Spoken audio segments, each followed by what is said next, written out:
আপনারা সবাই জানেন যে আমাদের গত 17ই এপ্রিল আমাদের লোকসভায় মহিলা অধিনিয়ম বিল পেশ করা হয়েছিল, যে মহিলাদের 33% রিজার্ভেশন সংরক্ষণ, তার জন্য এই বিল লোকসভায় সেটা পাশের জন্য রাখা হয়েছিল।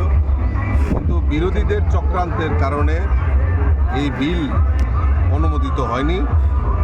তাই মহিলা মোর্চার দ্বারা বিভিন্ন জায়গায় আমরা এই কংগ্রেস এবং তার সহযোগী দলগুলি যারা বিরোধিতা করেছেন মহিলা বিরোধী, তাদের বিরুদ্ধে আক্রোশ জানানোর জন্য আজকে আমরা সবাই রাজপথে সামিল হয়েছি মহিলা মোর্চার দ্বারা। এবং আশা করি আগামী দিন এই মহিলাদের যে সংরক্ষণ, এতে মহিলাদের যে অধিকার, আজকে লোকসভায় হোক, রাজ্যসভায় হোক, বিধানসভায় হোক, বিভিন্ন প্রদেশে, সেখানে মহিলাদের যে কথা বলার অধিকার, সেটাকে খর্ব করেছে এই কংগ্রেস এবং তার সহযোগী দলগুলি।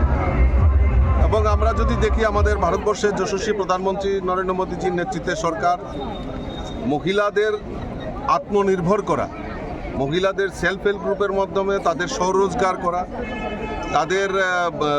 তাদের নামে উজ্জ্বলা জ্যোতি যোজনায় বিনা পয়সায় এলপিজি কানেকশনের ব্যবস্থা করা, স্বচ্ছ ভারত মিশনের আওতায় তাদের জন্য শৌচালয় নির্মাণ করা, সমস্ত প্রকল্প তাদের নারীদের আত্মসম্মানকে ফিরিয়ে দেওয়ার ব্যবস্থা আমাদের দেশের প্রধানমন্ত্রী করেছে। এবং এই 33% রিজার্ভেশন হলে তাদের পার্লামেন্টে, রাজ্যসভায়, বিভিন্ন জায়গায় তাদের কথা বলার অধিকার, তারা জনপ্রতিনিধি হতে পারত। কিন্তু কংগ্রেস এবং তার সহযোগী দলগুলি তা বিরোধিতা করায় আমরা তার তীব্র ধিক্কার এবং নিন্দা জানাচ্ছি। ধন্যবাদ, থ্যাংক ইউ।